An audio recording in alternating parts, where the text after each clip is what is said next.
അന്താരാഷ്ട്ര terminal immigration തിരക്കൊഴിവാക്കാൻ പുതിയ സംവിധാനമൊരുക്കി കൊച്ചി വിമാനത്താവളം.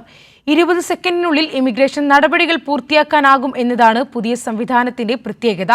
ബയോമെട്രിക് വിവരങ്ങൾ ശേഖരിക്കുന്നതിനായി T3 ടെർമിനലിൽ പ്രത്യേക കിയോസ്കുകൾ സ്ഥാപിച്ചു. കൊച്ചി അന്താരാഷ്ട്ര വിമാനത്താവളത്തിലെത്തുന്ന വിദേശയാത്രക്കാർക്ക് ഇനി ക്യൂവിൽ കാത്തുനിൽക്കാതെ വേഗത്തിൽ യാത്ര ചെയ്യാനാകും. നിലവിലെ ഇമിഗ്രേഷൻ കൗണ്ടറുകൾക്ക് പുറമെയുള്ള കിയോസ്കുകൾ ഉപയോഗിച്ചാണ് ഇത് സാധ്യമാകുക. ഫാസ്റ്റ് ട്രാക്ക് ട്രസ്റ്റഡ് ട്രാവലർ പ്രോഗ്രാമിൽ ചേരുന്നതിലൂടെ ഇന്ത്യൻ പൗരർക്കും ഓവർസീസ് സിറ്റിസൺഷിപ്പ് ഓഫ് ഇന്ത്യ കാർഡുള്ളവർക്കും സ്മാർട്ട് ഗേറ്റുകൾ ഉപയോഗിച്ച് 20 സെക്കൻഡിനുള്ളിൽ ഇമിഗ്രേഷൻ പൂർത്തിയാക്കാനാകും. മുംബൈ, ദില്ലി, ചെന്നൈ, അഹമ്മദാബാദ്, കൊൽക്കത്ത, ബംഗളൂരു, ഹൈദരാബാദ് എന്നീ വിമാനത്താവളങ്ങളിൽ ഈ സംവിധാനം നിലവിലുണ്ട്. ഓൺലൈനായും എയർപോർട്ടിലെത്തിയ ശേഷവും ഇതിനായി അപേക്ഷിക്കാവുന്നതാണ്. ഫോറിനേഴ്സ് റീജിയണൽ രജിസ്ട്രേഷൻ ഓഫീസ് വഴിയും അപേക്ഷ നൽകാനാകും.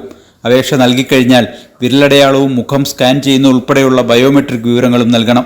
അപേക്ഷകരുടെ തിരിച്ചറിയൽ മൊബൈൽ OTP വഴിയും ഇമെയിൽ വഴിയും സ്ഥിരീകരിക്കുന്നതോടെ രജിസ്ട്രേഷൻ പൂർത്തിയാകും. കൈരളി ന്യൂസ്, കൊച്ചി.